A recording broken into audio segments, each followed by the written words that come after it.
Three individuals were arrested around 4 a.m. by a combined team of state security forces, including CRPF and state forces, in El Hing-Zol village, Kangpokpi district. These individuals were accused of being Kuki militants involved in terror activities and were allegedly apprehended with sophisticated weapons and various items. However, the Committee on Tribal Unity, Sadar Hills, Kangpokpi district and the villagers denied these allegations, claiming that the arrested individuals were actually village volunteers who were guarding the village amid the ongoing violence in the state. The committee also accused the security forces of launching an unwarranted attack on the residence of Tong Han Haukip, the village chief. They claimed that this attack resulted in the destruction of property and furniture and injured several women due to what they described as unprovoked and indiscriminate firing by the security forces. Strongly responding to the alleged actions of the security forces, highlighting the gravity of the situation, Kotu described the attack on Tong Han Haukip's residence as a deliberate challenge to their existence as a community within a constitutional democracy. Kotu then issued an ultimatum to the concerned administration, demanding the unconditional release of the three individuals by 5 p.m. on July 9, and cautioned that any negative consequences resulting from non-compliance with their demand would be the responsibility of the authorities, and Kotu should not be held accountable for any such incidents.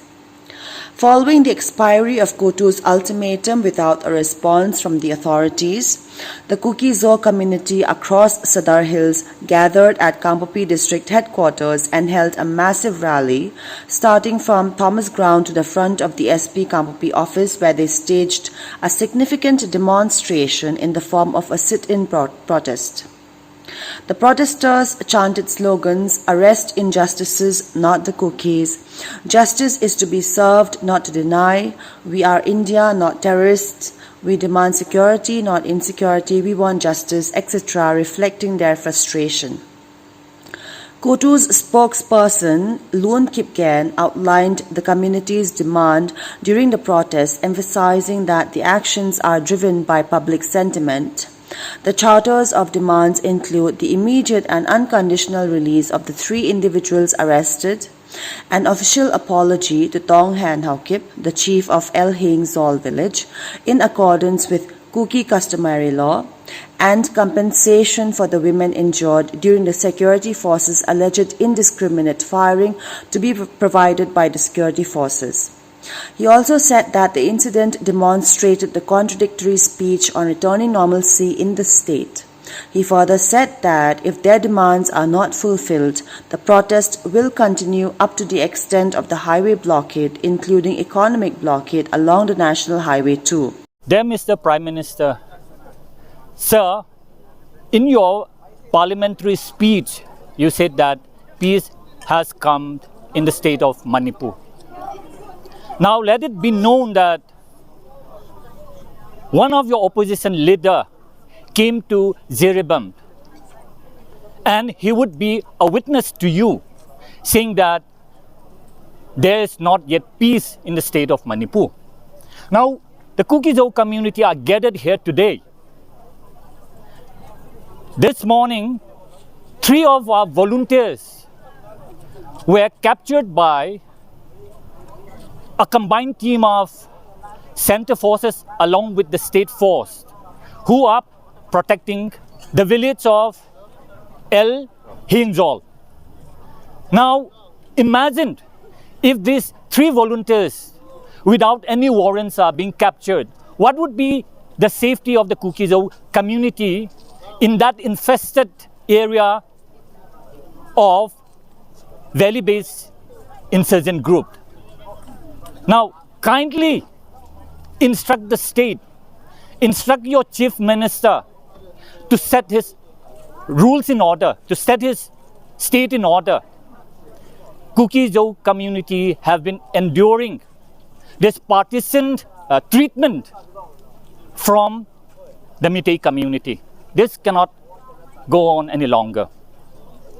Now, we would like to ask even the concerned authority to give us any valid reason of those 3 captured individuals.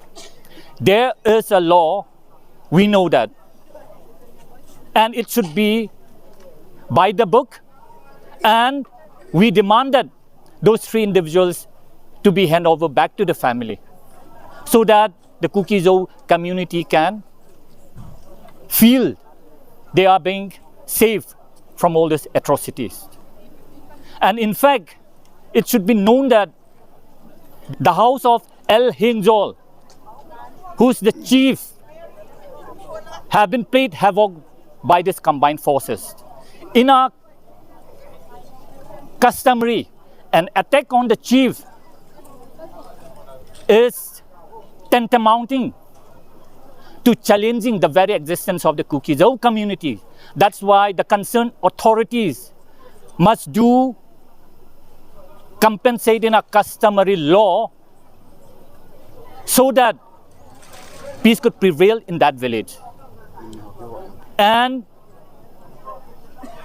the other point is that 3 of our women, they were been badly beaten, injured, and they are taken to a nearby local hospital. Now, the concerned authority must bear their medical expenses and compensate them. See, our protest will depend on the response of the concerned authority. We have given an ultimatum to the concerned authority and the times have lapsed.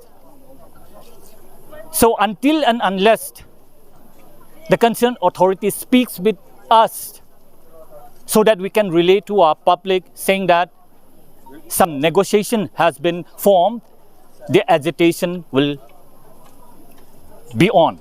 See, this movement is not an individual movement.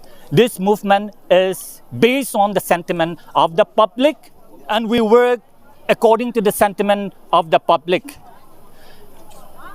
In case if the concerned authority does not give us any solution, we'll be even forced to impose another economic blockade.